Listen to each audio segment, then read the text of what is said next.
You may feel fine. You may make it out of the street. Care about that. Caught a yawn in there. I was out all day today. Up now, finishing up, getting what I need to get done. Doing some advertising, showing you can advertise anywhere you want with our technology. Anyway, so with that being said, as I go on my journey, I find some interesting things that pop up questions in my head about people. Now, again, what I try to explain to people that the younger ones that are in their 20s, even in your 30s, because I'm 56, you probably start figuring it out in your 30s. But in your 20s and probably mid 20s, late 20s, you feel that you're immortal. Well, depends on what you break at the end of the day. But anyway, so you have to understand that the stage that you're at right now is not even the stage yet to come. Those people that are older than me, basically can tell you things at the end of the day that your body at the end of the day is going to try to jack you up because it is. And all kinds of things are going to pop up along the way. They're just going to basically spiral out of control in your system. That is basically going to trigger off to all kinds of interesting nightmares. Now, some people say, it's going to jack them to think about it, but some people don't go through this process at all. Some people never have any issues at all. But as your body gets older, which is funny because usually I hear that in the talk, your body will conspire to try to kill you. This is where you'll feel fine one day and you go into the hospital and find out you got stage 4 cancer. I mean, jacked up stuff. And you could basically take care of yourself, keep yourself in shape, eat right, walk daily, stuff like that. And still, because your body starts to break down, these things are going to occur. So what happens is that as you get older, your body starts basically transforming into nightmares. You know, you're going to end up with, some people end up with, I got a friend of mine, she is runs 10K. She keeps herself in shape. She doesn't smoke. She doesn't drink. She doesn't do any of that stuff. She ended up with a stage 4 cancer. So what happens is, like I said, your body, you can exercise, work out what you should be doing, but eventually, as you get older, your body is going to try to kill you. And heart disease, all kinds of stuff pop up. But the number one thing that pops up is cancer. You pass that stage. I'm 56. So I pretty much passed the stage of nightmares. My stuff's occurring where I had something called mac degeneration. I lost my vision in my eye, ended up with lung disease, beat both of those, ended up getting arthritis in my kneecap, arthritis in my hand, beat both of those. So when you're in your 30s and so forth, as you get older, your body's going to try to kill you. And that's what's going to happen. All kinds of things are going to pop up. Like I said, really messed up stuff. Like I said, a friend of mine did 10K and she ended up with stage 4 cancer. Out of nowhere, she doesn't even smoke. That's what happens. But you have to reach that stage. So this is why I try to tell people at the end of the day where it's a bit depressing, but it's what your body's going to try to do to you. You may feel fine, you may feel great, but you never know what's ticking inside your body, what's about to erupt, what's about to happen here and there. This is why it pays to pray at the end of the day on everything because you never know what your body is trying to do. You never know. You never even know at all, period. Like I go to the hospital, I get a full checkup. Everything's good, but my calcium is low. So I'm thinking, like, how the freak is my calcium low? Eat a ton of cereal. I drink milk all the time. How is but it's just low. It's not low dangerous, but it's low. So basically, I got to get that fixed. I remember going to the hospital, and they telling me that my white cells, which I had too many less white cells, which again, I never had any problems with that. So, but anyway, still, that's what I was told. Yeah, but like I said, there's a stage between in your 20s, you're good. But when you start reaching 27, 28, mid and 30s, this is where it starts to pop up. Between 30 to 40 to 50 is what you're going to have to try to survive. It is a nightmare process. And this is when your body gets old and starts to deteriorate. Because that's what happens to us. We get old, we start to deteriorate, our body starts to break down. Sooner or later, we end up with cataracts, so we have memory loss, all that happens. That's part of the whole system at the end of the day. But it's what nightmares you're going to have to live with for the rest of that particular time period, which is going to pop up in between that timeline. And that's what you're going to have to go through. I already been through it already. It is not something you want to go through, trust me. Ain't nothing like losing your vision in your 30s. Ain't nothing like basically having damage to your lungs that ends up causing other things like nerve damage and stuff like that. I had to suffer through um, a lot of jacked up stuff. But the important thing is that you can beat it through prayer, exercise, and working out. You can beat it. Thank God I didn't smoke. Thank God I don't drink, because at the end of the day, when I caught that lung disease, man, it had killed me. That's what the doctor would have told me. If I had basically smoked, I'm a dead man. So what you put in is what you put out. That's actually a real thing. Now, again, when you're young, you want to drink, you want to party and do drugs and all the stuff you want to do. But there's a timeline where you have to pay for what you've done. And then that time when you turn 30 in that stage, this is where nightmares start popping up in your body. And some people, this is a big question mark at the end of the day. They're like, well, I'm healthy. No. You still get hit with it. That doesn't mean jack. I don't smoke. I don't drink. I don't do any drugs of any kind whatsoever. The only addiction I have is sugar. And at the end of the day, I don't even have diabetes. I ended up with all kinds of jacked up stuff and never got diabetes. You explain that one at the end of the day. That's a real crazy one. So when I got family members, when I came back with my sugar test, I said my sugar test was normal. Like, how the freak is that possible? At one point, I ate so much sugar, I used to eat it out of the bag raw. So that tells you how my addiction for sugar used to be way through the roof. And yet, nothing at all. Only thing I got was low white cells, and I got basically pretty much losing the vision and the lung disease. That was basically about it, but I was able to beat that. But like I said, I tell people, you can exercise, work out, what do you want to do? Once you reach the 30 mark and up, this is where stuff starts happening to your body. This is where you're going to get a visit, find out you got cancer. This is where you go get a visit, you got heart disease. Stuff just pops up out of nowhere. And you don't have to show any symptoms to get cancer. Because like I said, I had a friend that ran 10K. Perfect shape, ended up with stage 4 cancer out of nowhere. Stage 4, that's automatically death.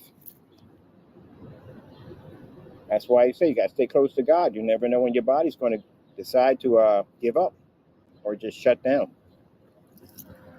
That's what comes with it. So I've been through the nightmare process. I'm 56. I've been through the 30s and I've been through the 40s and yeah, some of the 50s of it all. And I have friends of mine say, well, I feel great. Yeah, you feel fantastic. You do. I know you do. But yeah, but you have to go through that period in life. You know, you're sitting in your backyard, you got your family and you got your house and everything you worked for. You're out there mowing the lawn and you just don't feel right.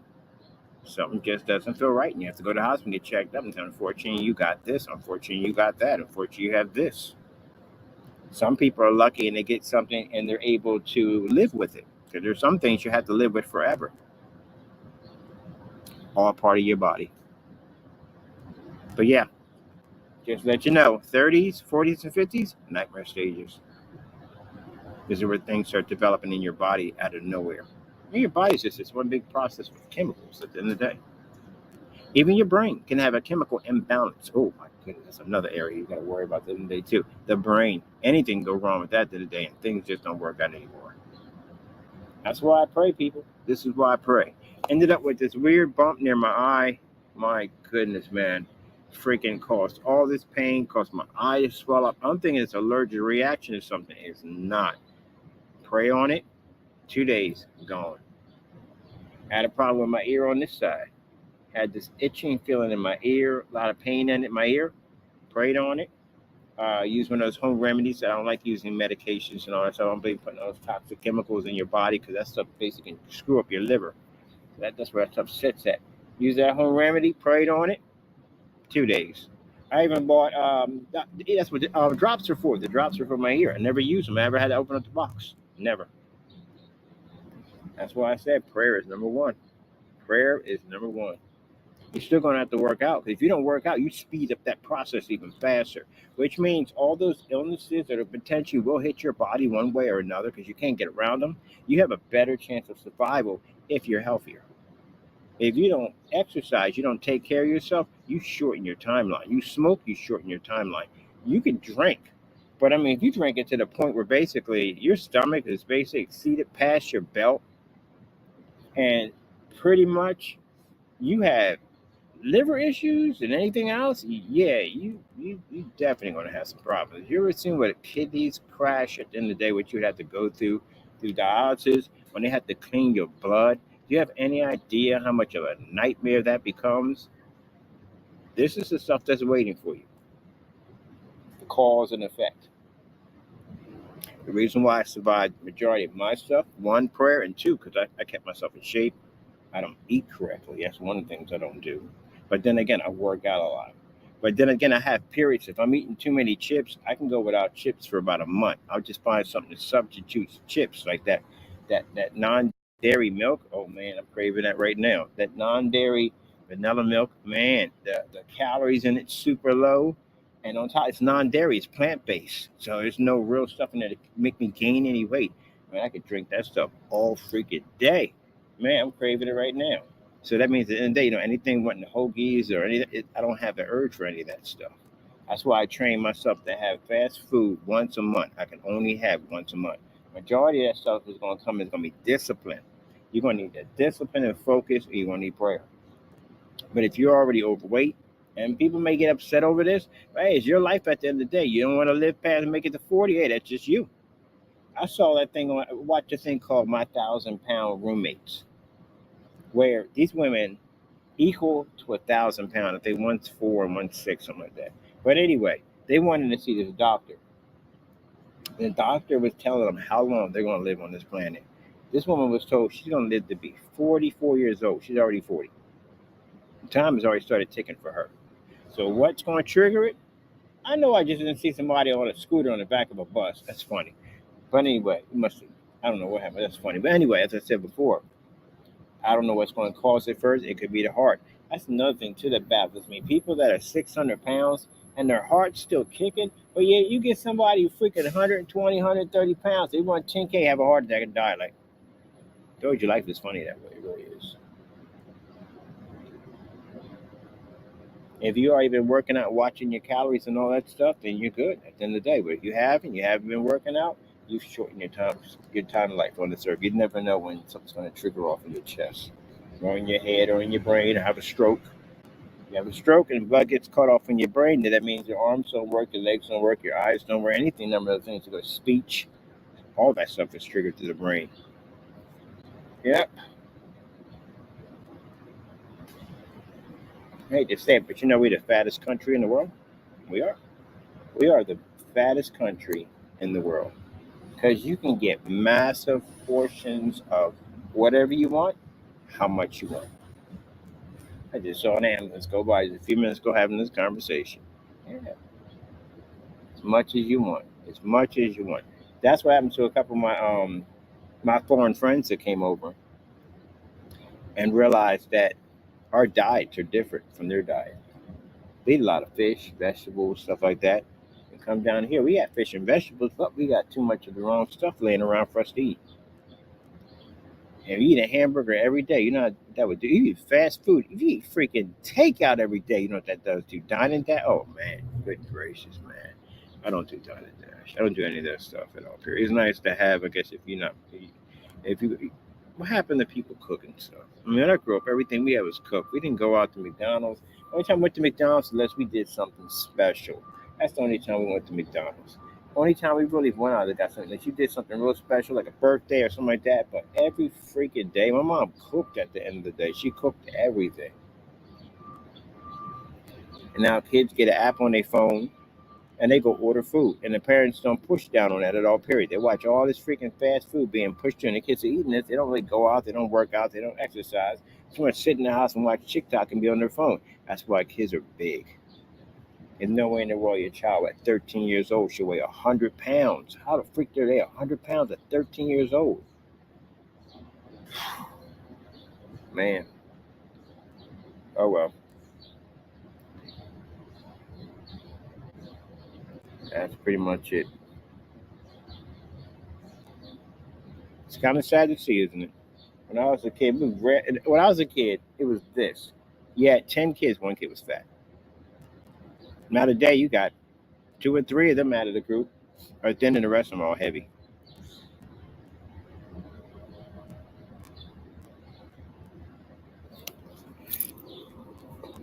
especially these, it makes it worse. You see these people, what they call it, mukbang, that's what it's called. Now, mukbang, when I saw it, was a lot of thin people on there eating it. They got this girl that comes on there. It's a couple of them. They are heavy. They're heavy, heavy, heavy. And you got a nerve to be stuffing your face with food. Now, anybody offended by this and this upsets you, at the end of the day, I got a message for you. You ain't going to be on this earth long. So you can get upset and angry about what I said all you want. You won't be here. You won't be here for your kids. You won't be here for your family. And once you go, you do not come back. My answer to that 4 friends that died overweight. So again, it's you. You don't want to see your family anymore. You don't see your family anymore. You don't want to see this planet anymore. You don't see this planet anymore. You'll die off this earth. And you never know when it's coming. Because that stuff, when you have heart attacks, sometimes some people are lucky. The lucky ones are the ones that get the pain in the arm and the sweating. At least they got somewhat of a fighting chance. Some don't even get that. Some die before they hit the floor. Some don't even wake up the next day. I had a couple that did that. I told you, I had a friend of mine just got married, shook his hand. He didn't wake up the next day. Just like that. That fast. One day I was having a conversation. Next day he's gone. That fast. Just don't wake up. The body decides to quit. The heart decides to give up. So, you can take it the way you want. People get upset, get angry. If you got psychological problems behind it, go see a psychiatrist. I'd rather see a psychiatrist at the end of the day, get some help at the end of the day, than basically end up in a situation where you're just not going to be around anymore. Especially if you're not saved. If you're not saved and you pass off this earth, you know where you're going.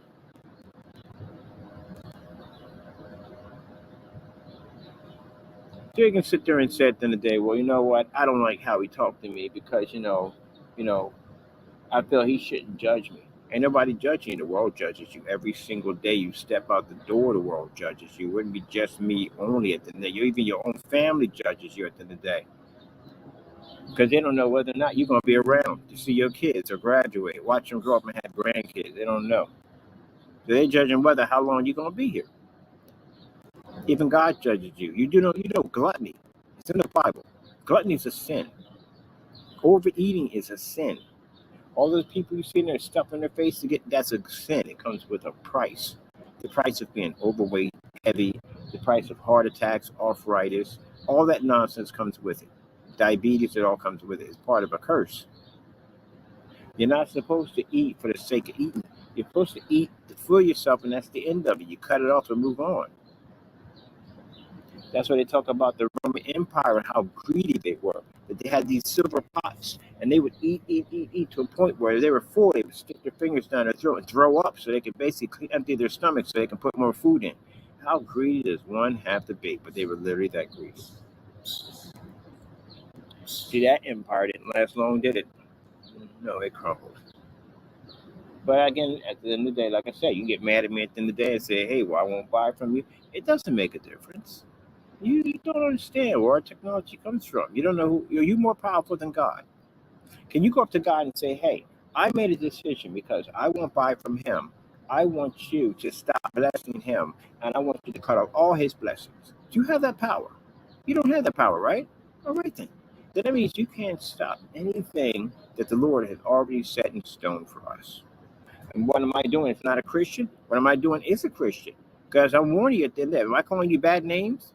Am I calling you anything bad? I said you're fat, and that's what you are. When I was overweight, did I sit there and cry and whine because somebody called me fat? No. I was fat. What the frick am I going to get upset about? That's the dumbest thing ever. If I'm fat, I'm fat. It's like somebody calling somebody an alcoholic, and you get mad like, I'm not an alcoholic. Yes, you are an alcoholic. How are you going to deny that? What you are? You can't deny what you are. Fat shaming would be saying at the end of the day that bottom line is I'll be calling you about every name in the book. That would be fat shaming. Telling you that you're fat and overweight, you need to lose weight, or you're going to die, would be someone that cares about you, whether you like it or not. Or I can just say, just keep on eating. Just keep on eating. Sooner or later, that heart's going to explode in your chest, and you won't be around anymore. Just keep on eating. Stuff your face with as much as you possibly. You know what? That's not going to do it. That's literally not enough calories. Why don't you just eat the entire stick of butter itself? There you go. Just wash it down with a big old pot of hot grease. Just really get that heart again kicking in at 100%. Don't do it. You're going to do it right. Did I ever say anything to you like that? No. Get out and walk, exercise, go see a dietitian. Don't take it upon yourself to do it yourself because you're going to have complications in that. Figure out what's the right foods for you to eat and take care of yourself. Because if not, keep in mind when you reach those stages, your body is going to start screwing with you and it's going to try to take you out. And if you don't have a defense system in there to help you along the way, you're in a lot of trouble. 56 years old, trust me, I've been down that road already. Yeah, we're going to have a lot of trouble coming your way. And a guy bumped into, nice bodybuilder. And he was like, I feel great. And I said, I'm pretty sure you feel great.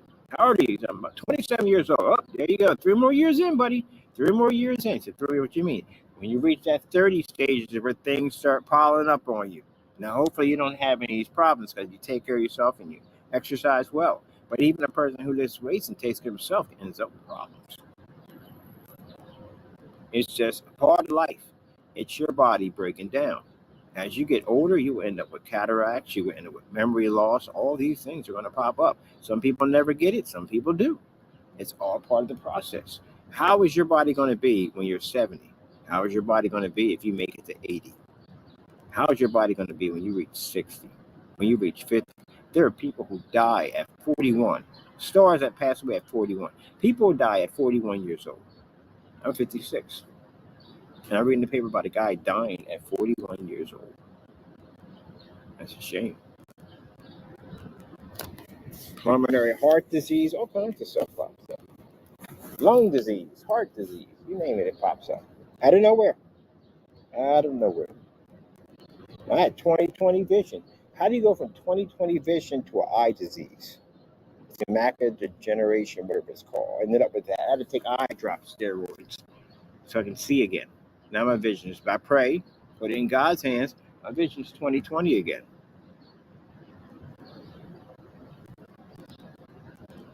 Yeah.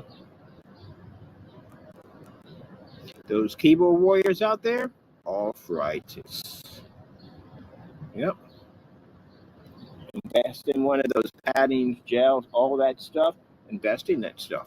You work at a desk all day long, you might want to invest in a foot massager, any kind of motion. What do you call it? They got the little tiny treadmills that you can have on the table. I've seen the treadmills, but I mean the one with the exercise bike. Get those. You know what happens if you sit down for too long? You can develop blood clots in your legs. Ankles could swell up from retaining too much water. All that stuff can trigger off. That's why when I get out of the office, I walk around, go out here and walk around. Because, again, when I was in the house and I couldn't move and I was basically scared to walk outside because of lung disease and all that, I developed when I first came out here and started walking around for a little bit. My legs weren't used to it and my ankles swelled up really, really big. My feet swelled up and everything. And I'm thinking I got a blood clot. Like, oh, crap, I'm messing around. I die on the way to the hospital. And no, it wasn't. It was just water built up in my legs. What a beautiful day. Everybody's out walking around. I got fantastic footage today. I'm feeling great on that. Right now, even me, I'm changing my diet. My diet's been changed. I got myself on that milk. I like that, man, that French vanilla milk. It didn't work for everybody, trust me, but it works for me. I just work and exercise with it. I am basically substituting my candy for them Halo oranges. The things were so good, man. You had no idea. I never thought the day would come that I would find a piece of fruit that would take over candy. Man, those things were amazing. My sister got some order right now. I'm about to grab some over there right now. She got a whole bunch of them in there. I'll grab me a bag. Like, yeah, I'll give you a bag right now. Give some money for a bag. Those things were amazing. Yeah. So I'm getting rid of chips. I'm getting rid of my substitute for chips is that the vanilla milk. Man, I have no urge for chips today. I don't know what it is. That vanilla milk tastes so good. I realized something too. That French vanilla milk, the French vanilla coffee creamer, that's what it is, French vanilla coffee creamer. It's non-dairy, it's plant-based. That stuff mixed with a little bit of vanilla abstract or caramel abstract, man, that stuff be amazing. I be spending money for Nestle's Quick, and I be tasting like, man, this stuff tastes like freaking milk. It tastes basically like vanilla flavored milk. That's what it is. I'm gonna start making my own.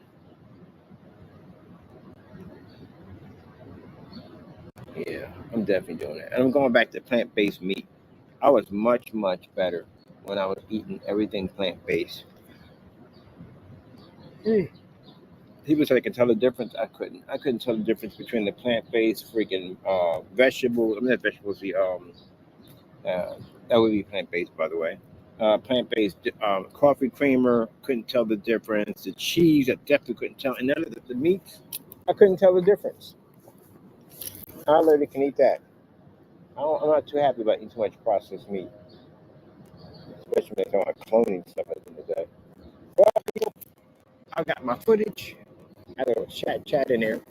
I mean, you can take it for all you want at the end of the day. And some people get mad, like, I ain't buying. I don't care. If you don't buy it from me, it's not going to hurt me at the end of the day. My table is blessed.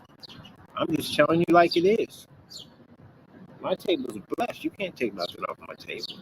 You do nothing at all. You start a campaign. No, I'm going to tell you just like it is. But you start a campaign by saying that, hey, you're going to back it up. I'll take you to court for it. Defamation. I'm telling you from the door, you're going to have to lose weight or you're going to die. That's about the best way I can tell you. Lose weight or die. Which one you want? Just you're young and you're overweight. Keep in mind, when you hit that 30 mark, you know what happens in the 30s? Your metabolism system drops by a lot. All that weight that you could burn off really, really easy, not anymore. Not even more. Now, if you want those people, I know people that were basically at really super freakishly high metabolism system, have like 5 kids, and they've got 120 pounds, soaking wet. Those are rare. Those are the rares. I got a friend of mine like that. She got 4 kids. You would think at the end of the day she got to be doing some kind of powder at the end of the day, but nope. She metabolism's like that. But some people ain't like that. The minute you reach 30, you'll notice that weight will start sticking a lot faster because your metabolism slows down. Yep.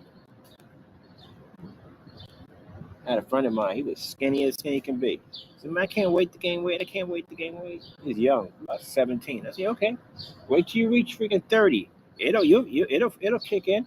Man, last time I saw him, that sucker he was big. He was big, big, big. He's a tall dude. He was like 6 something, but still he was big. I was like, "What the freak happened to you?" He said, "Hey, he was right." He said, "When I reached 30, man, and down at that time, my metabolism started, everything started sticking to me. I started gaining weight." That's one of the things that trigger off. That metabolism slows down.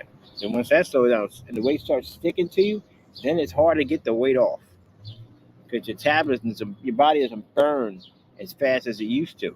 And now you got to find out foods that cause your body to burn fat. What foods trigger off? Like I said, your body's like one big chemical. You got to figure out what chemical reaction is going to trigger off in your body to cause you to burn fat. Don't use medication. Don't use chemicals and all that stuff. That stuff is going to hurt you in the long run. Everything has side effects too and involves chemicals. It's all natural. My sister showed me a remedy for my eye that was hurting. Tea bag. Tea bag. Simple tea bag. That did it. That knocked the swelling out and everything. I had a sty right here on my eye. I couldn't figure out what it was. There's so much pain. My eye was swelling up. And I couldn't figure out what it was until it was allergic reaction. Then I saw this little white bump near my eye, and I was like, "What the freak is that?" Never had a sty before in my life. And I was like, "What's that?" And I like, "Oh, that's a sty." She just take a tea bag, warm tea bag, put compressions on it, and pray. They're Christians. And that's what I do. I always pray for everything. And that tea bag, man, pulled that thing right on out. I think I had that used the tea bag one time, and that was it.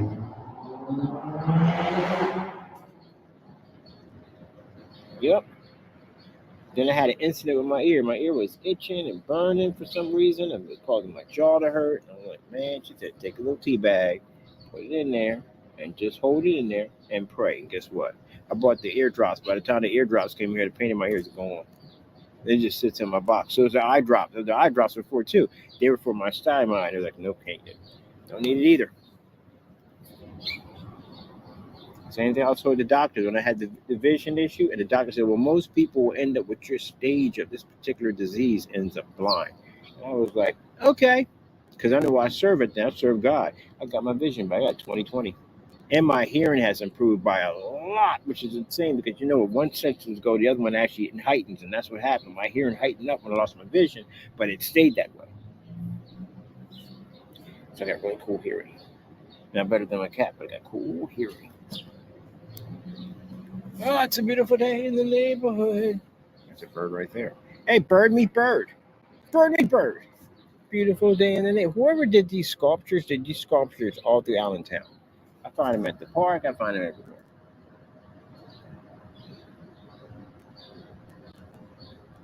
There's no other way to put it. You know what I mean? People get mad when you call them fat, but there's no other way to put it. I mean, I didn't call you anything else. I didn't call you a beast or an animal of any form, did I? You're fat. That's what you are. I was fat too myself. I'm not gonna sit there and say I wasn't fat. I was fat. I was so overweight that when I want to lean up, I can literally feel my stomach sticking into my rib cage, like under my chest. I could feel that. When I bend over, I can feel the pinch of fat hitting my belt and hitting my chest when I bend over. Yeah, I was fat. But the difference is with Mr. Fernando at the end of the day, who felt the need. Again, my family was like, what the? They seen him. But how the heck is he calling somebody fat at the end of the day? And the joker fat himself.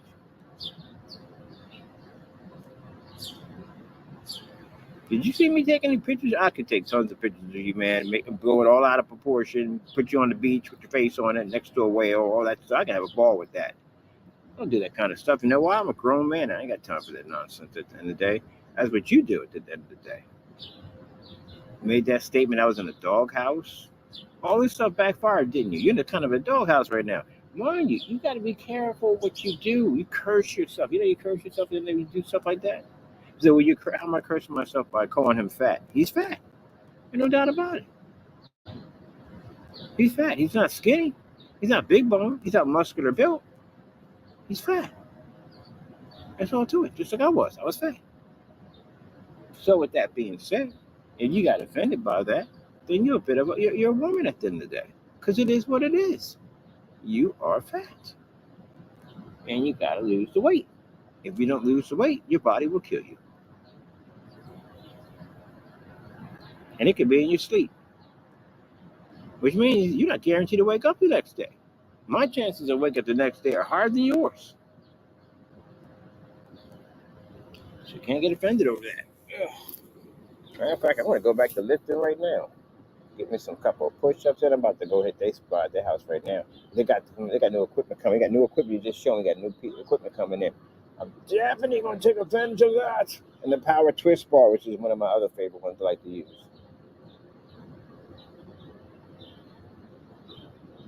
Yep. I saw it's on the young guy who's like, so what can I do? Right, because ain't nothing really you can do. When you reach that stage of 30 and 40 and 50, there's nothing you can do but pray on it. You're just going to have to weather the storm when it gets there. That's all you can do. Because your body's going to do what it wants to do. That's how it works. You know, your body's a perfect machine at the end of the day. You got a high performance race car. Are you going to stick cheap gasoline in that? No, you wouldn't. You destroy the vehicle if you do that. If you don't get the oil change or any of the antifreeze or the cooler or any of that done in the car, any of the basic maintenance of that vehicle will eventually shut down on you. When you smoke, drink, do all that stuff at the end of the day, that's what you do to your engine, to your car. Eventually, it's going to run out. Now, some can be fixed and repaired, and some can't.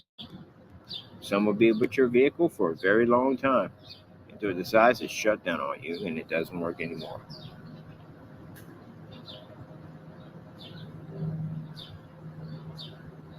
I had a sister that smoked and drank,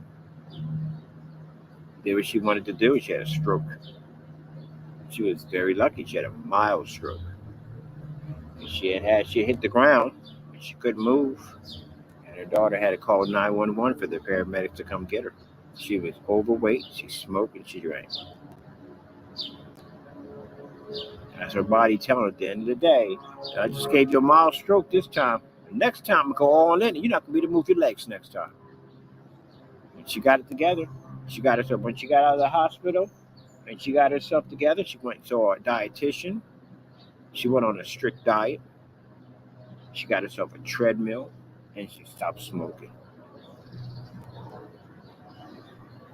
I think people who got on that vape at the end of the day, the first beginning, I don't know if they sued at the end of the day, because I would have sued.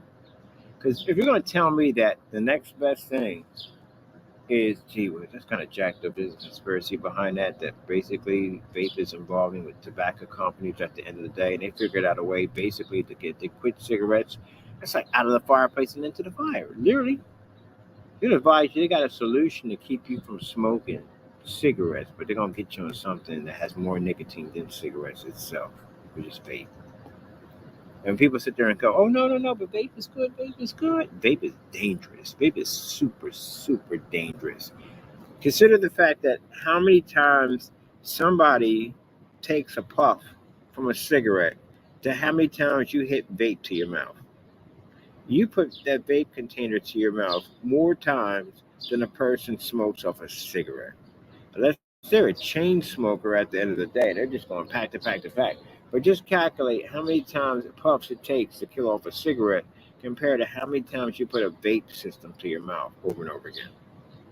Because I had a buddy of mine, and then he was constantly hitting his mouth with that thing over and over again, and again, and again, and again, and again. And then they find out that these things basically are bad for your body.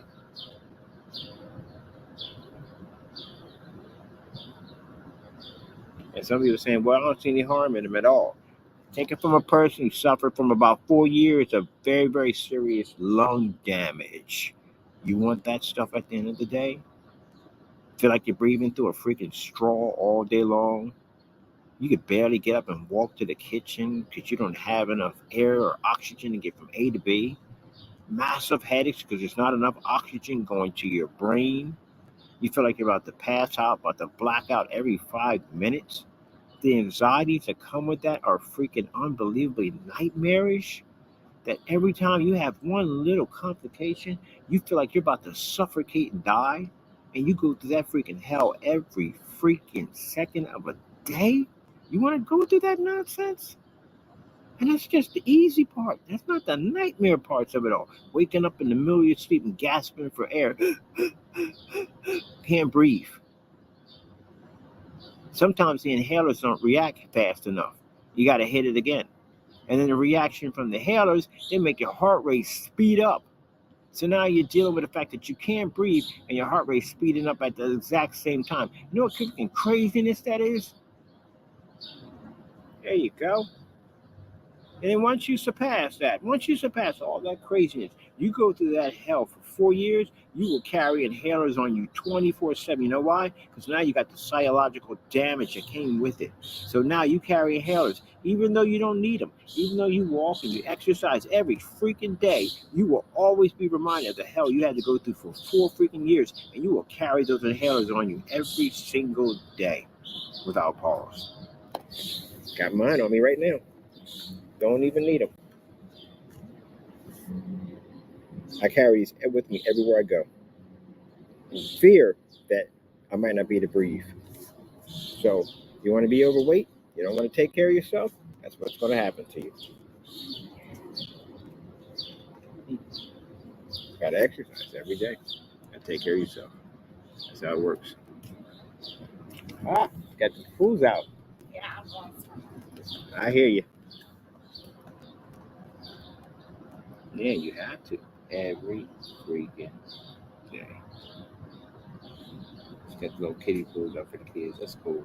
She must be going to pool. I forgot these top areas up here. They got pools up there. But anyway, yeah. That anxiety, nightmare that comes with it, it'll stay with you forever. Forever. I was watching something. I find it funny because I saw this thing on TikTok that you can be breathing regularly, and all of a sudden you get a weird pain, and the way the guy got the weird pain, he flashed he was in heaven, then it stopped, then it happened again, he was in heaven. It's like you're about to die. But that's anxieties that kick in behind it. And you got to live with forever. Now, I'm perfectly fine. I haven't used my inhalers in over years. When I go to the hospital, my lungs and everything are okay. But still, I carry them with me everywhere I go because I had to go through that period in my life. So, you want to smoke that vape? You want to go through that? You want to go through that. Yes, you will. Even worse, you can have things that can happen to your lungs. Your lungs could collapse. You don't want that nightmare. That's one of the things I'm so happy didn't happen to me, that the disease didn't deteriorate my lungs where they would collapse. And that can happen. Your lungs collapse. That's gonna be a pretty bad thing. And you'll have one of those machines stuck to your throat to talk. I'll be telling my young people at the end of the day, get off the vape, get off the vape, get off the vape, get off the vape, get off the vape, get off the vape, get off the vape. Smoking. Secondhand vape. Yes. You can get secondhand vape and you can get same thing. You can get lung disease from secondhand vape. Your friends vape that nonsense, stay away from it. If you're a person who smokes that nonsense, stay away from other people.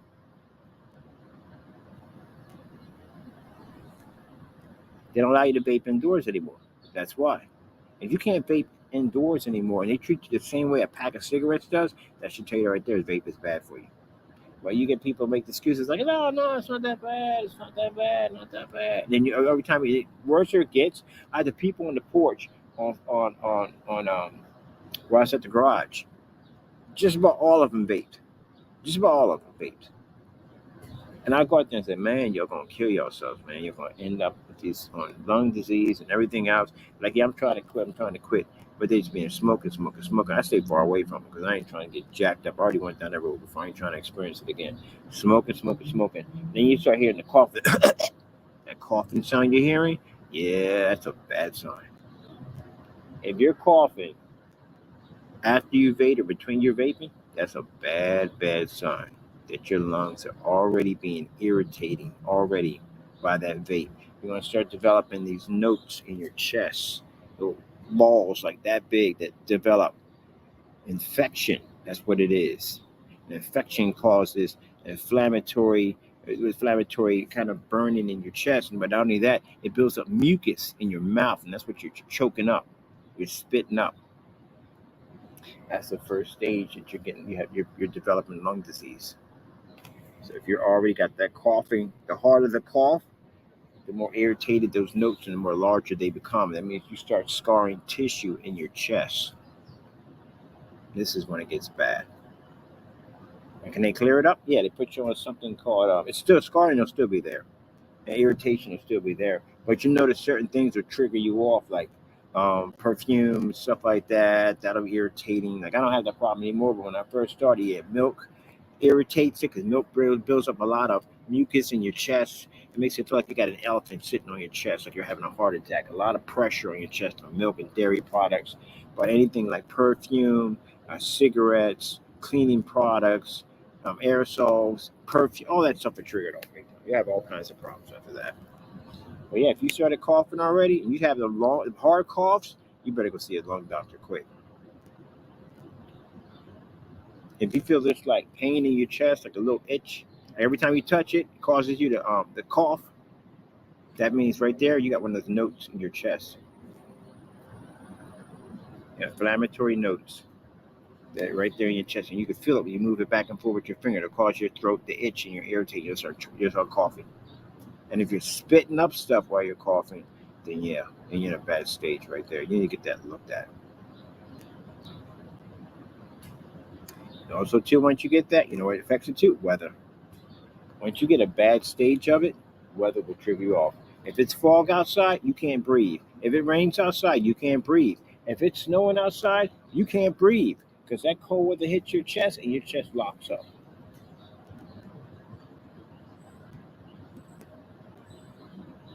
Weather affected too. All right, people, I'm done here. Got a chance to sit down and relax. Exercise. I'm exercising today. I'm walking around. I did the Apple logo just about everywhere I wanted to go, so that way I can show my buddy. They can give it to them and say, hey, look, this guy's pulling up an image of your logo all over Allentown. Imagine what you could do in your store. So we do it outside. Inside is a kicked off for us. Pick me up before you go. Now, people may say, hey, you're doing this because it has nothing to do with that. And hey, you want to like my 4 friends? They're not coming back. They can never come back. They have left family and friends behind. They will never, ever come back. Ever.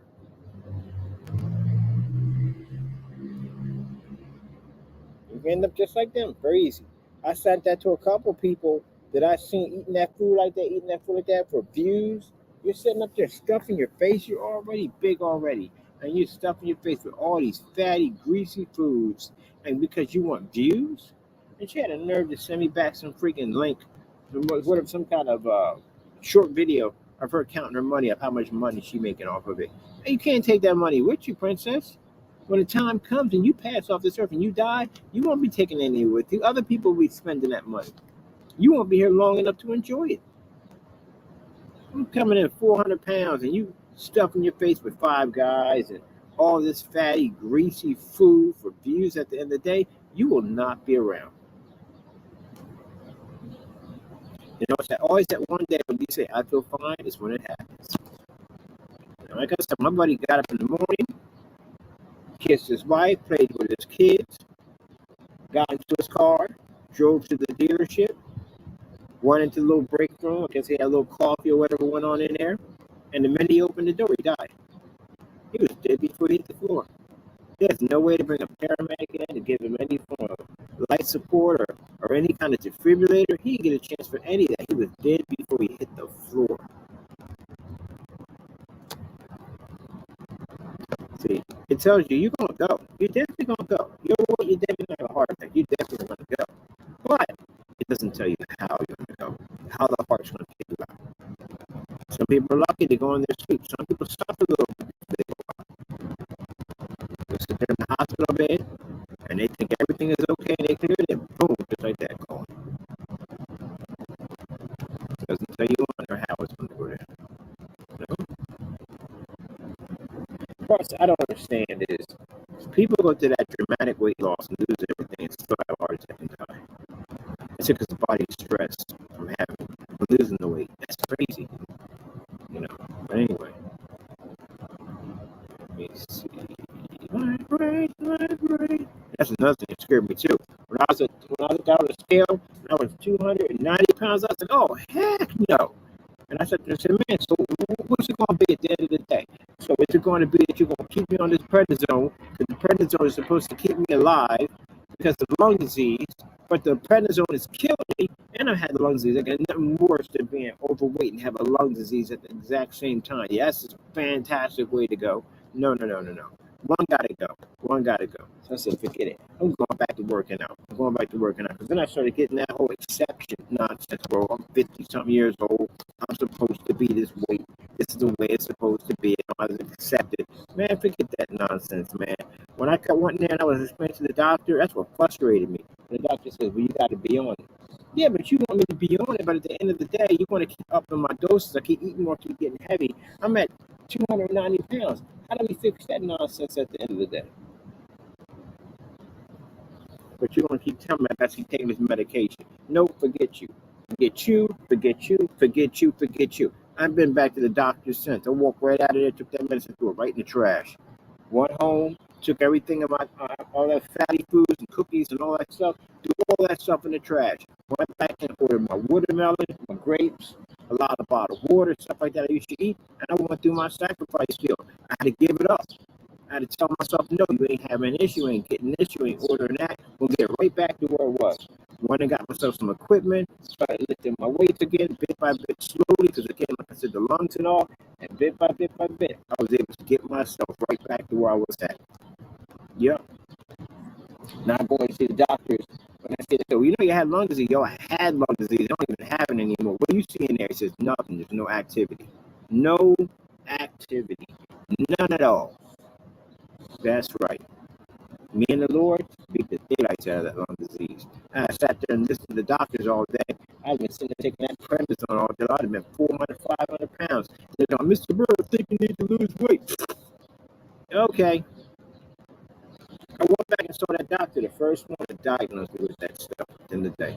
Nothing. What happened? I thought at my age I was supposed to be dead by now. What happened? You're scratching his head. He can't even figure it out. All right, then there you go. See? That's the whole aggression side of me. When somebody tells me I can't do something, you just charge me up to do it. So all you naysayers out there sat there and said I couldn't do something, I went and did it. can't tell me I can't do something. I'll get the job done no matter what. That's what I did with my weight. They sat there and said that I broke my leg. I had the screws on my kneecaps. Said you'll never walk again. Yeah, right. Sat there and told me I lost my eyesight. That I was going to go blind. I was never going to see again. Yeah, right. Yeah, right.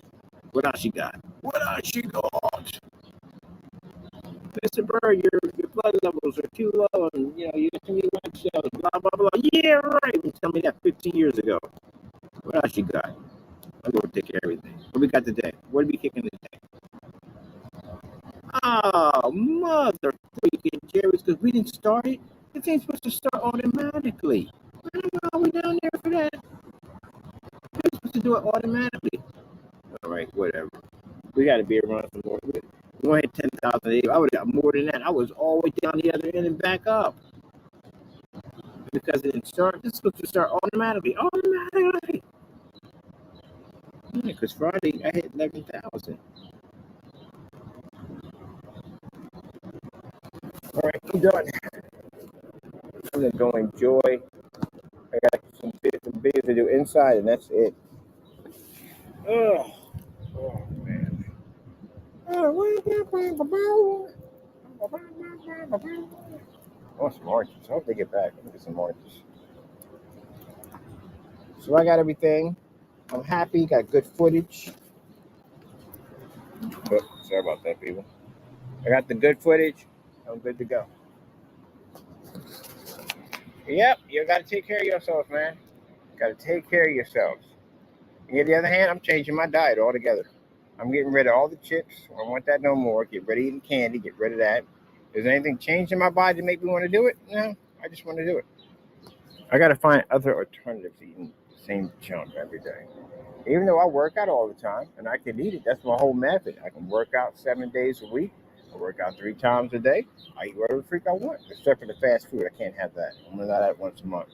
Other than that, but I want to get it back to being a little bit more healthier.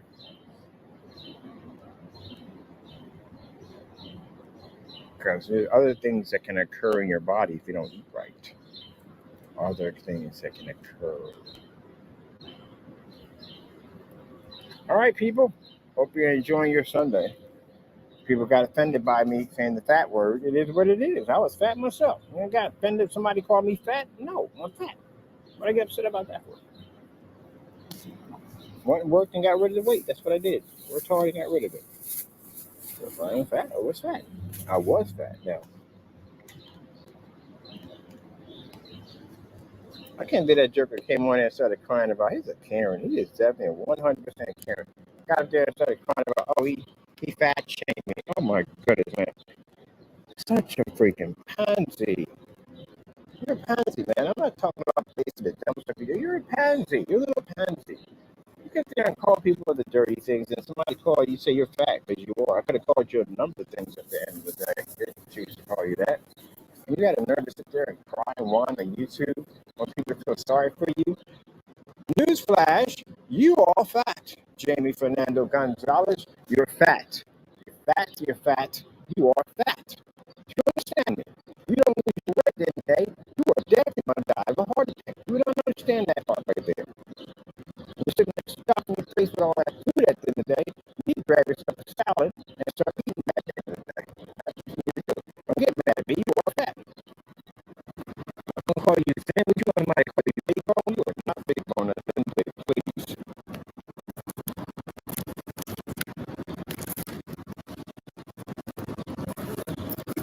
McAfee, you're fat.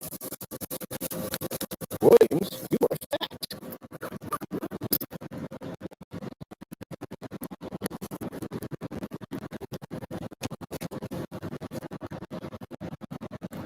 Gotta lose your weight.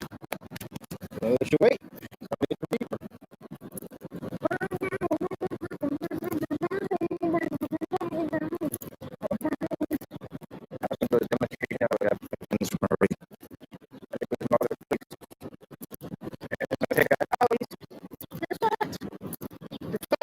When you get mad at me, probably, I don't care. That doesn't bother me. I was fat. That's no point. I lost my weight. Got rid of it.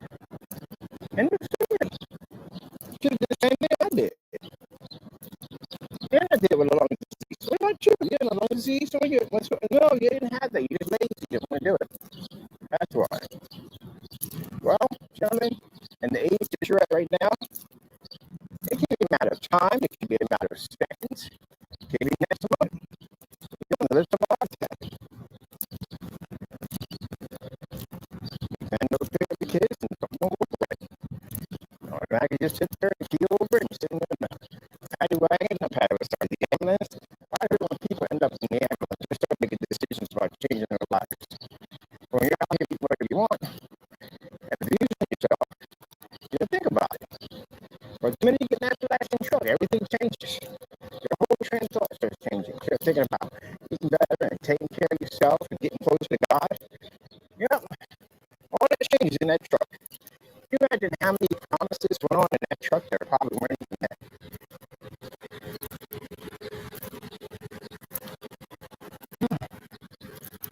Oh well. Hopefully. And the sad thing about it is, if the parents have that habit, the kids are going to have it too. Unless the kids are in some kind of sports or something like that, then they won't.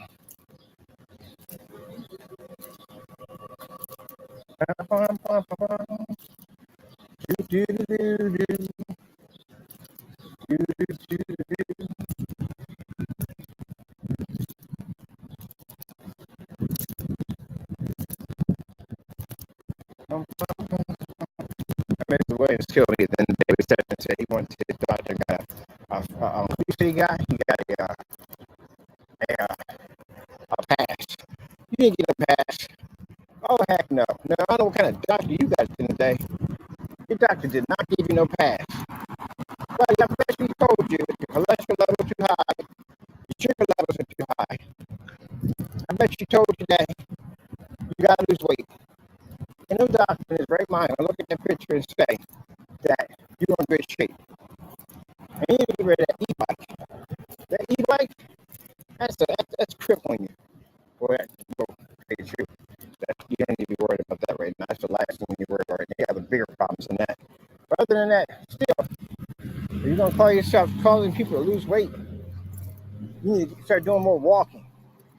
That's what you should be doing more walking. I'm walking around some e-bike with some freaking red orange flag in the back of it. Last time I had an orange flag like that, I had the back of a Huffy in the 70s. Talking about losing weight. Exercise, got a good bill of health. What doctor you got that gave you a good bill of health on that body? Ain't doctor gave you no bill of health on that body at all whatsoever. I bet you had diabetes. I guarantee you probably got it. Guarantee you got diabetes and everything at the end of the day. Way overweight. No way. You look like freaking, I hate to say it this way, man, but you look like the penguin. A black version of the penguin. Hey, if you're going to be running around sending pictures of yourself half naked, it is what it is. You look like the penguin with drawers on. Funniest thing I ever seen in my life. He was in there crying. That guy has got some mental problems. But got a nerve to be taking a... Dude, you should be taking any pictures at all, really. Seriously. I would have been embarrassed to send that. Would have been embarrassed to send that at all, period. Gee whiz Louise, man. That is really, really embarrassing. Exercise my foot. I don't think you lost. You were bigger than that. I'd be surprised. But I've seen his pictures in the past where his channel first activated. Like I said, we don't even know anything about the guy. But we dug up his channel when he first started. He was always that size. I'm not losing some weight.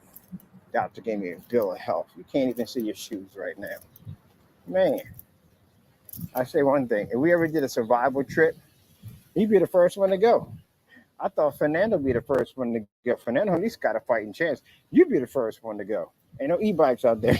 Ain't no e-bikes out there. We take you on one of them survival training camp trips, you wouldn't survive it. You'd be the first one to go. You're probably eaten by somebody, by some bear or something. You ain't out running Jack out there. You'll wait at the end of the day. Now, he can get offensive. He'll probably get mad about that at the end of the day, what I just said about him. Well, you see him? A bear walk up on him in the woods, you think he's an hors d'oeuvre. He mess around and say, wait, let's get some time with this fuss. Good gracious, man. I say Jamie would survive roughly a week. I'll give it 2 weeks. I'll give him 2 weeks. He'll survive out there. McAfee, probably a month. He's like the type that's been out in the woods with a crossbow. He does. Maybe I'm wrong. I'm just saying. I would say roughly, I would say a month. He probably have a better chance. Rogers, I say 4 days at most. 4 days. You look frail, man. You don't look like you would make out that long.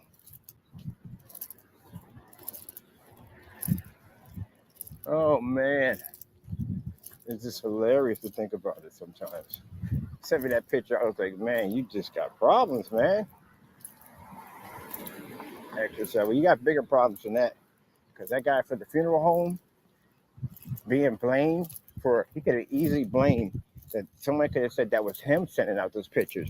Could have ruined that man's business. Could have got him hurt. Imagine if they put that in the wrong mailbox for action, because you know mail people do it all the time. Say they put it in the wrong mailbox, and somebody sees that, man, they could have walked over there and they could have hurt that man. They could have thought maybe it was one of his employees. It could have been him. He could have got hurt over that. So now Mr. Williamson, that building got some big problems now. So you know he's going to sue. And we're going to jump in on that bandwagon because we're definitely suing because we're involved in it. And then he sent it over to my sister. She's jumping on the bandwagon. She's also filed a lawsuit against the building. So now the manager, if you did your job correctly, you wouldn't have to worry about 3 people now hitting your building with lawsuits because of the nut job you had in there, which we clearly told you had problems and you ignored it. So you definitely losing your job. Anybody in the staff that was involved in that nonsense, y'all lost your jobs. Y'all about to get kicked to the curb with the lawsuit with it. Oh well, as I say, sucks to be you. Get out here and chill. I was going to do something out here, but I thought I'd chill.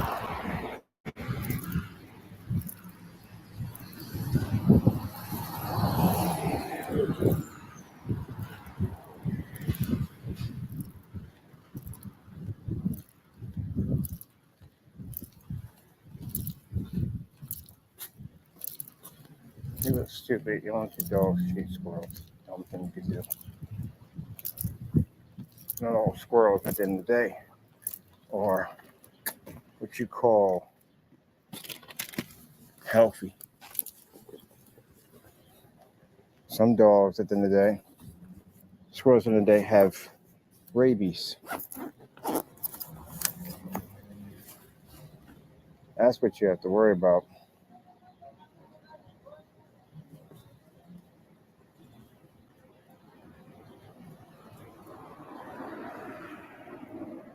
So I don't fear for your dog.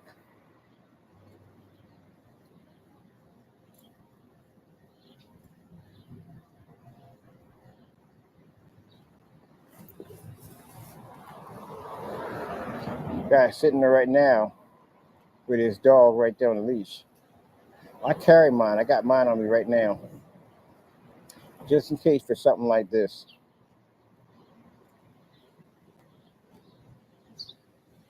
Big mistake. That's why I carry my firearm at all times. When I come in and do business, I carry my firearm on me. Because you never know. So both of them are getting tagged. And the dogs.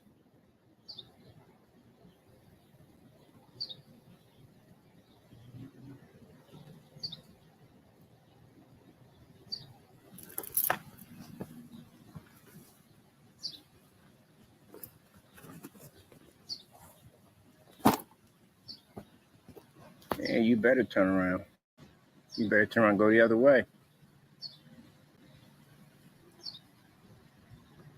You're sitting there looking at me, back at me right now.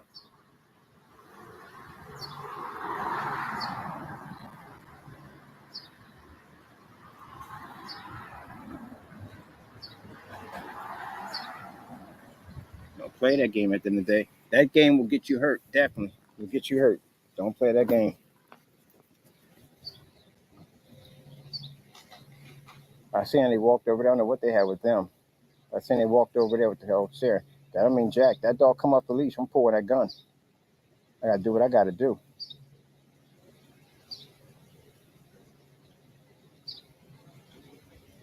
Don't do that nonsense today. When you got your dog like that, and you paw something like that, that's considered to be a threat. Trying to use that as a threatening. You play that game if you want. I got a family full of military. And we don't forget faces at the end of the day. I don't forget faces. Never forget a face.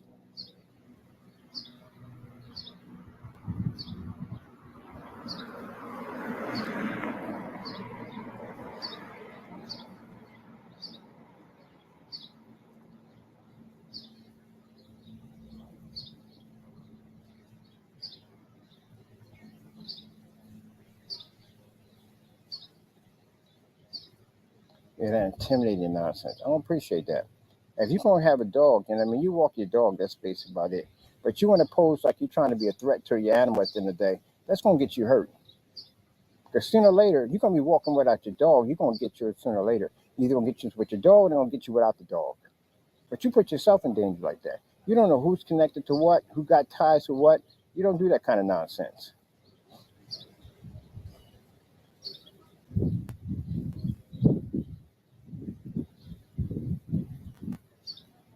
That's why I carry.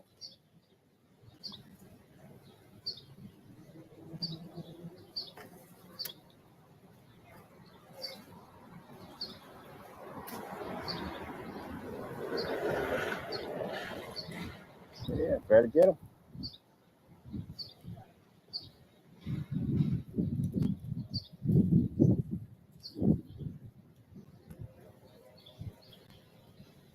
Let me click this off for a minute.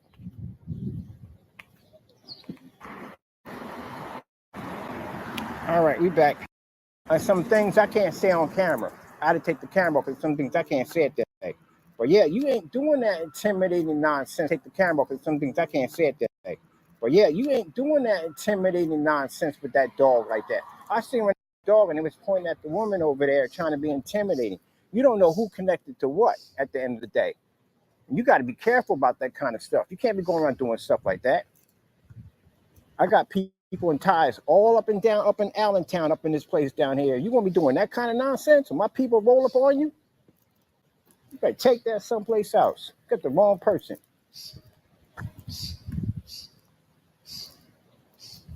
I try to be a Christian at the end of the day, but when you're doing stuff like that, you can't use a dog to be intimidating, man. You asking for it.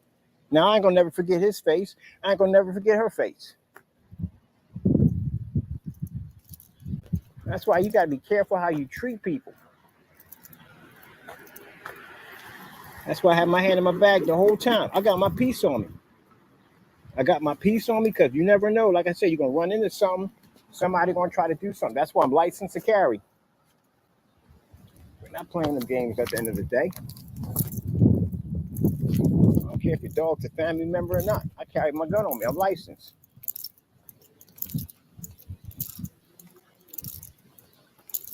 I'm not trying to be intimidated toward people. I seen it when they pointed the dog in her direction. She was just sitting over there chilling.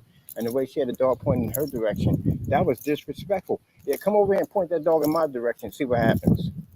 That's why I said I had to turn the camera off, because I had to see some things. I didn't want to be on camera. But I sat there and said to his face, you got the wrong person at the end of the day, man. Like, seriously. We'll run up on you and your dog at the same time. We got no problem with that. And I got my piece on him too. I explained to him, I'm licensed to carry. I got my piece on me. Go ahead and play games and see what happens. You gonna get it, she gonna get it, and the dog's gonna get it. You don't go on playing like that. When you got a dog like that, especially pit bull, you're supposed to have the leash up where the dog is near your body. That's what you're supposed to have, right by your side, near your body. You got your hand on your side. This ain't supposed to have the dog near your body. He got the dog all the way out, walking where it want to go, near people. And then I seen when she came over, she had her dog, and the dog had his chest all puffed out. She must have been saying something to the dog, because the dog walked past me. The dog didn't react that way. The dog had his ears down, was flopping his tail. So I knew she was saying something to the dog to get the dog to trigger to be aggressive like that. Because she did it to the woman over here sitting down. The woman over here is minding her own business. They trying to be like threatening somebody at the end of the day. Yeah, you got the wrong person. That's why I said you got to learn to treat everybody with respect, because you never know when you're going to run up on the wrong person. And I would have been that person today when I was sitting out there following the police report. Like, well, you know, I had to do what I had to do.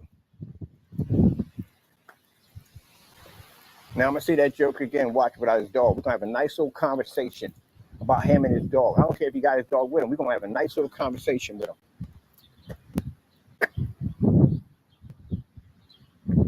What was that about the dog incident? All I hear at the end of the day, was no dog incident. It looked like a dog incident to me at the end of the day. You want to settle this? We can settle this right in the street right now.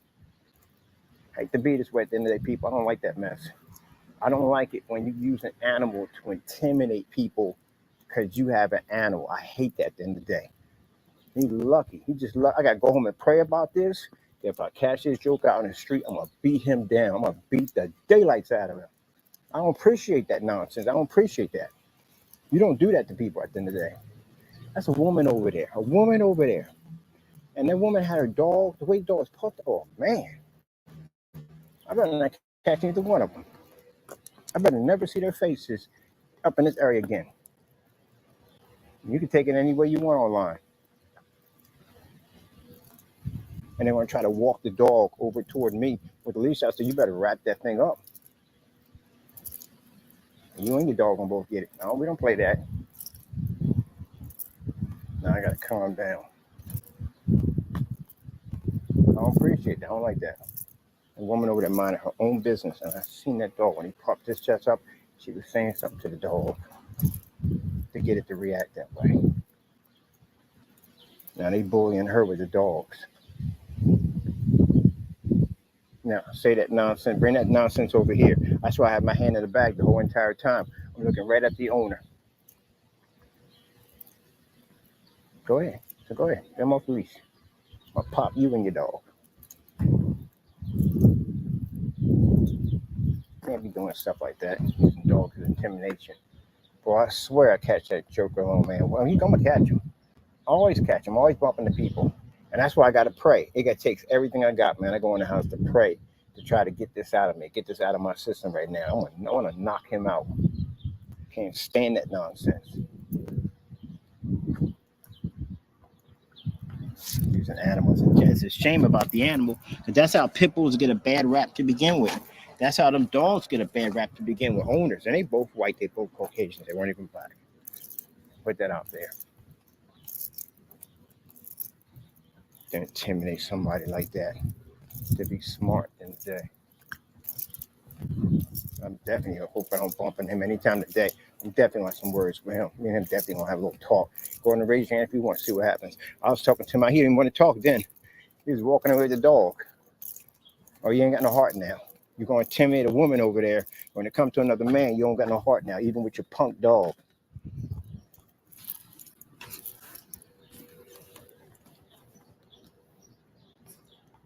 Bring that nonsense. You're going to get yourself hurt. I'm going to see him again. I'm going to have a nice little conversation. I know myself at the end of the day. I ain't going to bring no violence. I ain't going to hit him, nothing like that. Let's see where his head's at. Because you had all that heart when you with the dog. There are people like that. People who walk their dogs, they got all this heart in the world. Men, you catch them alone, no heart. I don't care if you got your dog on you. That's one of the things when I was studying and I saw this big rock wall out in the park. And I said, what if I get in a situation I got to deal with a dog one day? So I went back and asked my sensei how to kill a dog, and he showed me how to do it. How to take out an animal. You get your dog hurt. But you're trying to intimidate people? That woman over there minding her own freaking business in her own little world. And I seen that woman take that dog, and no dog should be looking in your direction like that, with his chest all puffed up, ears up. She's saying something to her, the dog, to intimidate the woman sitting over there. And they're going to smile coming back to him. He smiled a little bit. I'm looking at him, and when he's coming over, say, yeah, go ahead, try. That's why I switched the camera off. But I said, go ahead and try. I had to mention some names. I told you I got family who got heavy, heavy ties. Some heavy ties down here, some heavy ties up in California. I didn't mention some names to them. Hey, go ahead and play. When we catch you, you done. We catch you on them streets, you done. We catch you at a restaurant, bar, don't make no difference. We catch you, we catch you.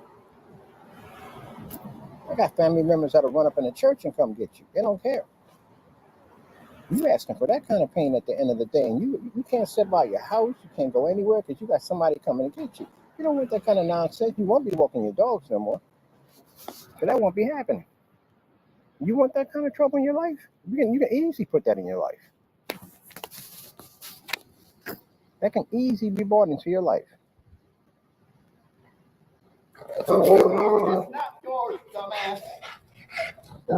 No problem, Chief. He's supposed to do that. He's beautiful.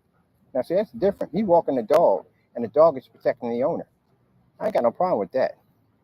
But what they was doing was different. I ain't got no problem with that. You ain't see me flinch or move or jump? No. I'm not afraid of dogs. But that's what that dog is supposed to do. That dog is trained. I bumped him anyway. I know him. That's a king German Shepherd. That's what he got. But that dog is supposed to be that way. They're German Shepherds. And I have a couple of talk with him about his dog a few times here and there. But yeah, that's basically about it. But yeah. But you see how he grabbed the dog and brought it back? So it's not yours. On the dog like that? Yeah, he know what he's doing. But the other guy wasn't doing that. The guy was smiling, trying to intimidate people with the dog. That's what he was doing.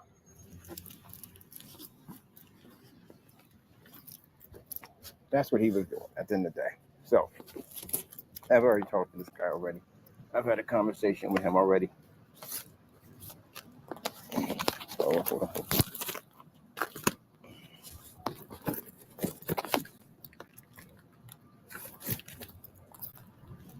Yeah, I've had this conversation already. No, in fact, I hope that ain't for me.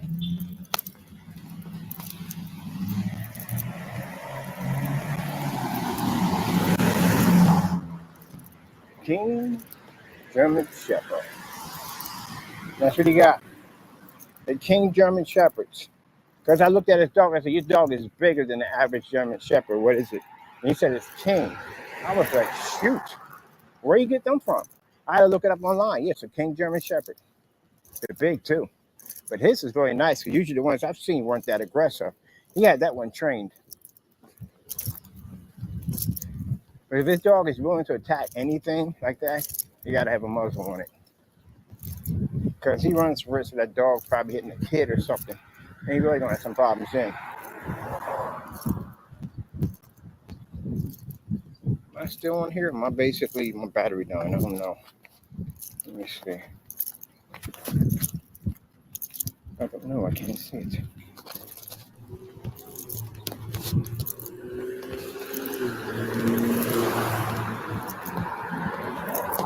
Don't know if my battery died. Oh, now I can see the ground moving. That I can see. I don't know if the battery died or not. I don't know if I see you guys or not. My big phone is literally that dead, but I can't see anything. Wait, don't I have charger units on me? I do have charger units on me. Hold on for a minute. Kind of forgot about that. We have a battery pack on us.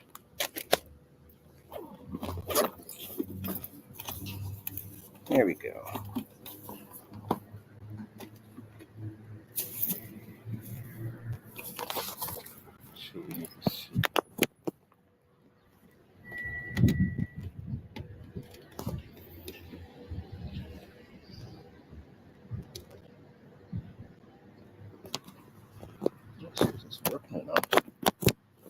Should your AC come on? Your AC's on. So I don't know if you guys are there or not. There you are. You're there. I look into the battery system over here. But it's still pretty dim for the battery system. I'm freaking like, what, 90% on here. I'm going to walk over here. Put my charger on. Like, oh, you trying to giant charger? Yeah, but all this shit, dude. You don't want to use for work. But yeah. I ain't jump because why would I jump? And I've seen his dog before. He got a big black King German Shepherd. I walked up to his dog. His dog jumped at me, so I walked up to his dog. I think I had him recording. I walked right over to his dog. And his dog was snarling and carrying on. And I was like, what you got there? So I got King German Shepherd. I said, nice. That's why when he sat there and the dog snapped like that, I said, I'm used to it. I said, I'm not bothered by that. His dog is supposed to do that, but it's the way he had it. He had the dog up nice and tight, and the dog jumped. The other guy had the dog out on a long leash, and he was saying certain words to get the dog's chest to puff out. Now, if that dog was an aggressor, it did exactly like that German Shepherd would have did.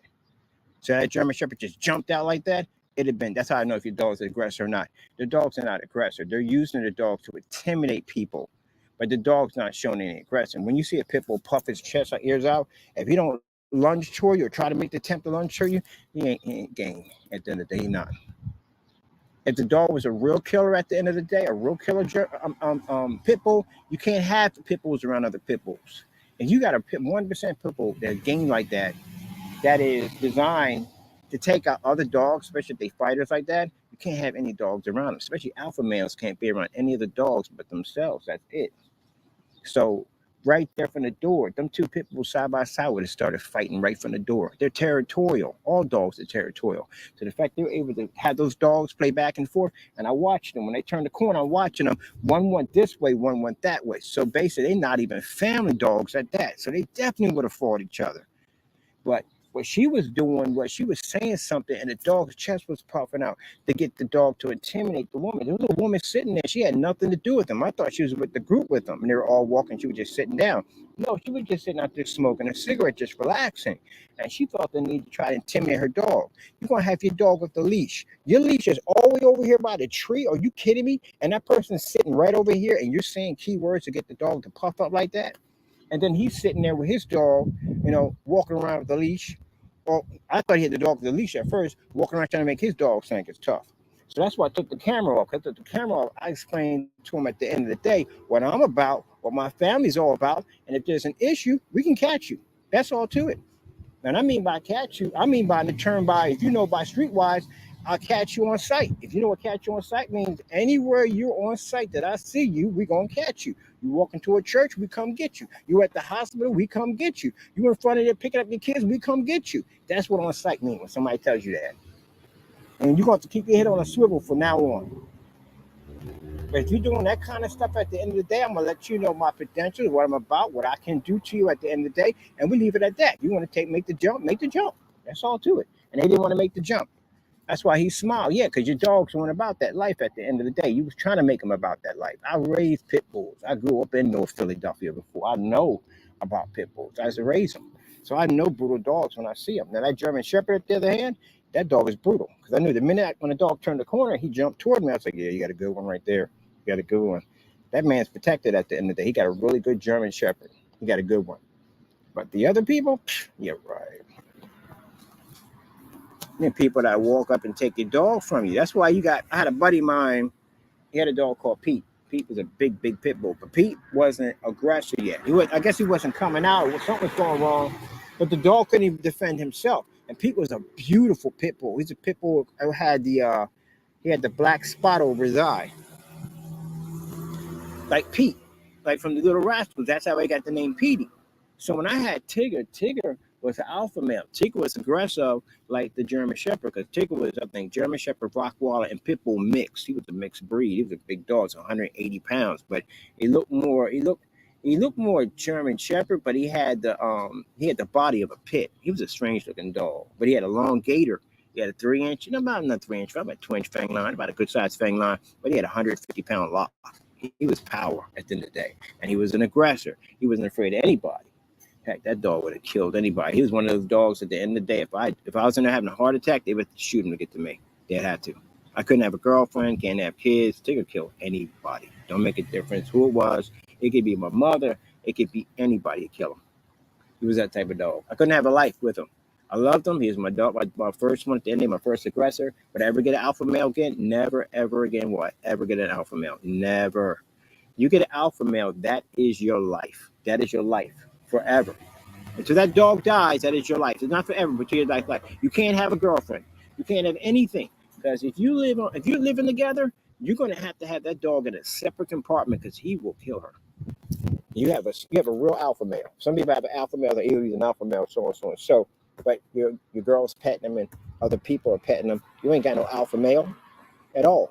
An alpha male is a dog at the end of the day that is the leader of the pack. Bottom line is, no one can get near that dog but you. That's it. Unless you raise him. Well, he's going to be raised around. Like the kids and stuff. If he raised around the kids, yeah, he's good with the kids. He's raised around your wife, it's good. But anybody else, you ain't bringing anybody over. You can't bring anybody over. It's virtually impossible. Hey, this is Bob. I'm going to bring him on through. Bob will get murdered in that house. Because, the dog will take him out. Oh, he's friendly. He is not friendly. In no way he will show he's not friendly. Because at the end of the day, those people is his life. That's who he's going to protect. He's going to take out anything that gets around it. So you can't bring anybody over the house, but only the people themselves that were raised around the dog. You know, like Chihuahuas like that. Chihuahuas are breeds that you have to grow up with them. If you don't, they'll take your fingers off. A couple of ankle biters. But yeah, so they were using the dogs to intimidate people. That's what they were doing. Both of them were trying to be smart in the day. You just got the wrong person. When he had the dog coming off the leash and was pushing it toward me, I explained to him, look, you might want to tighten that leash up. I'm licensed to carry. What I got in the bag will handle the situation real quick. That's what I explained to him. So all of a sudden he pulling the leash in. I said, you look like a punk to me. You look like the type of person at the end of the day just use the dog to just intimidate people. Your dog don't look like the type of person that's going to bite anybody anyway. I said, raise pit bulls in Philly. So now all of a sudden now you pushing the dog a little closer to him. Because at the end of the day, that's your family member. You don't want your family member to get hurt. So when you start guarding your own dog, you already told me from the door your dog ain't about that life. And her dog wasn't about it either because she crossed the street the minute I said, y'all about that life? She wanted to cross the street with her dog. There you go. You gotta be careful about that, man. If they was in North Philadelphia, they would have got it. They would have got it, North Philadelphia, that quick. They would have got it. First things first, people try to walk up and take your dog from you. That's the part that my boy had. At the end of the day, he had a beautiful pit bull. But he said people try him. People try him to walk up to him and see if they can try to get the dog. They'll take a dog from you in a hot second. Yes, they will. They'll take your dog from you in a hot second. Take it? Go ahead. I all the time. I go out there and take up there for my boys. You want to take him? Go take him. Go take him. You know, he's right there. Oh, he's, oh, shoot. Oh, shoot. Yo, your dog, man. Your dog, man. What the freak? I was like, yeah, you train him that way? I said, no, he was born like that. I never had to train that dog to be that way. He was born that way. I'd tie him up. And I said, go ahead, take him. See if you can take him. But I can take any dog. Yeah, come back, get your fingers taken off. They could try to take you out. Yep. Every time I walk the dog through, everybody move out of the way. If I had the dog on the porch, nobody sits in front of my house. Then I had another one. I had Junior. Junior was bigger than Tigger. Tigger was 180 pounds. Junior was 250. Now, he was an aggressor. You could pet him to a certain degree. To a certain degree, you could pet him. I didn't trust him because of the father. So on that note, you could pet him, but I really didn't trust him. The only person that really got close to him is my buddy Brandon. He could sit right next to him. He wouldn't do anything to him. But other than that, I really wouldn't extend that trust at all, period. Now, the thing about the aggressors and dogs copy off each other's attitude. If your dog goes into aggressive mode, the other ones will trigger the same way. Whether they pacifists or not, they'll still trigger. Because the alpha male triggers, they'll trigger. And that's what happened when we had the cat on the porch called Kitty Caboodle sitting out there. And they had the big hedges. I had big hedges on my porch coming across. So when people would walk up, you wouldn't see the dogs until it was too late. The minute you walk up, the dogs would be sitting on the porch staring at you. But I had them trained. They was all sitting on the porch. I had two big ones on the porch. And they said, oh, shoot. Like, oh, shoot. Am I good? Can I go past it? You can go past it. And they're good. And people walk by. But at the time, the drug dealer boy came around the corner with this 50-pound pit bull versus 250 and 180. And he came around the corner. He just saw the cat sitting on the stoop far out. He didn't see the two big dogs sitting on the porch. And I seen him coming up. I was like, yo, young boy, you might want to put that in a different direction. He was like, man, I ain't afraid of nobody. And my dog right here ain't afraid. My dog gang. And I was like, all right, that's the road you want to take. That's the road you want to take. I said, well, do me a favor. See the cat out here? Don't touch it. It belongs to my dogs. Because my dogs would go out there and play with the cats. I never trained my dog to harm a cat, ever. Because, if I'm sick of my dog on somebody, and my dog has to go after somebody, if a cat gets in the way, it can be discouraged from the cat. So that could be an issue right from there. So I always treat any animal with respect. I don't train them on that level. I don't train them for other dogs unless they have to fight a dog, but chances are says, I'm here, I protect them from the dog. But I know they'll fight. But anyway, so he comes up with the dog several times, trying to scare the cat. And the cat ain't moving. The cat's just sitting there because the cat's enjoying the sunlight. So, long story short, the dog runs up and stops. And he can't figure out why the dog stopped. Because there are two big dogs sitting on the porch. There's a 250-pound dog. And then there's another dog sitting up there that's 180 pounds sitting up there, and they're standing up, their chest is puffed up, they're ready to leap because now you're touching something that belonged to them. And sure enough, before I could turn around, they leaped off the staircase and hit the dog. They tried to hit the dog. The dog got out. The dog whimpered and took off running. And him trying to figure out why his dog ran. When he was coming around the corner, he was getting hit by the two dogs that were coming off the porch. The other one took off. He caught that. So when they came off the porch, they gripped him. He tripped, and they gripped him. Now, they didn't, thank God, I'm thinking at the end of the day, oh my God, I'm going to jail for murder because my dogs are going to kill somebody, and I'm going to jail, blah, blah, blah, blah, blah. And yeah, they had him by the hoodie. They had him by his hoodie, and they were stretching. He was just dragging the hoodie around. And the other one got him by the pant leg. Thank God. They didn't touch the skin. They didn't break the skin. They were just ragdolling him. That's pretty much what they're doing. He's screaming in there and carrying on, and they shaking and carrying on. And here I am. I got to come off the porch. I got two dogs out of control. I'm going to figure out how I'm going to get these dogs under control. Mind you, you can get bit by your own dog in that process. So now in that process, I'm basically trying to hold one dog down. I got the other one by his collar. I'm screaming at him, trying to get him to let go, trying to get him in a bloodlust now. They just in another world. So I ended up hitting the other one in the ribs to bring him out of it. And when he yelped, the other one came out of it too. So I had to drag them both on the porch. He's sitting there, hoodie all ripped up, covered in slobber and spit and everything else. I'm like, dumb man. I just told him at the end of the day, don't go near the dogs. And they don't listen for Jack. I just told you, I'm screaming at him. I'm holding the dogs. Told you not to get up, come up on the porch at the end of the day. Apparently, he doesn't know. He's new to the neighborhood.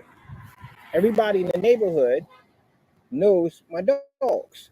Everybody in the neighborhood knows me. I was known for three things in my neighborhood: firearms, dogs, and martial arts. The three things I was known for in the neighborhood. Everybody knew my pit bulls, except for him. So, when all that cleared up, I'm in the house chilling. I'm talking to some people, so I may have some problems because he was one of the dealers on the corner. Well, not on the corner. He knew one of the dealers on the corner. He sold for one of them. I may have an issue. So, just in case, something pop off. And sure enough, my security camera go off, and I see these guys walking up on the porch. And all I hear them say, "Mr. Byrd, we just need to speak to you for a minute." No problems, no problems. So I come outside, and I said, "What's the problem, gentlemen?" I have them up right there by my doorway, just in case something was going to fire off at it, right by the doorway. I said, "What's the problem, gentlemen?" He said, "I heard it was an incident." I said, "Yeah, it was an incident." I said, "Your boy came around here with his dog off the leash, a little 50-pound dog, starting trouble." He said, "Yeah, I know. We had conversations with him. We've had problems with him before in the dog."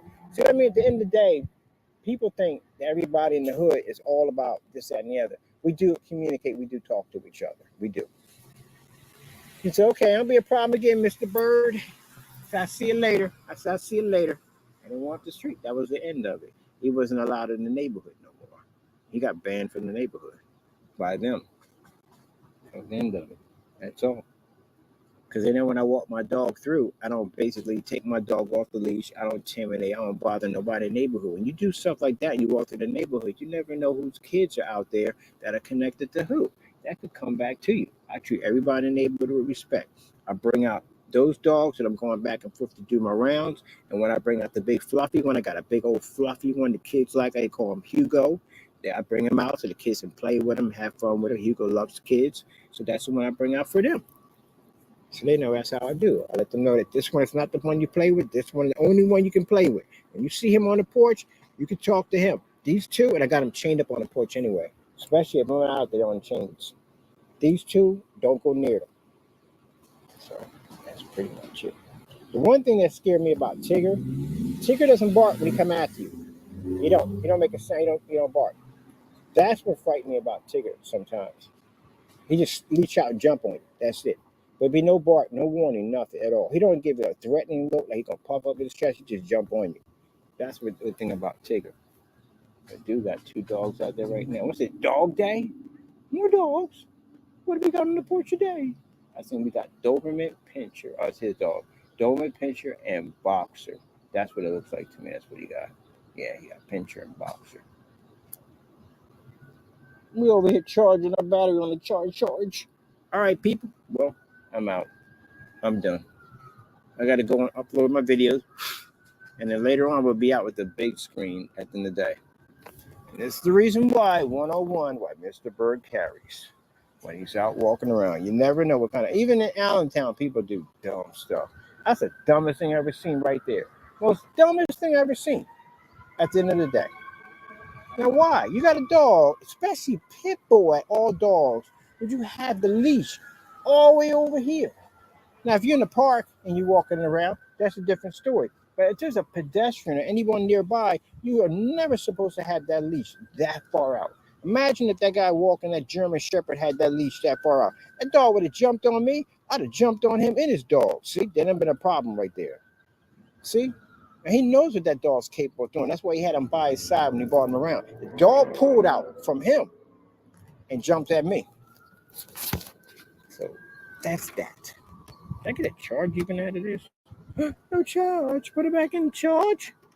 Charge. Charge you now.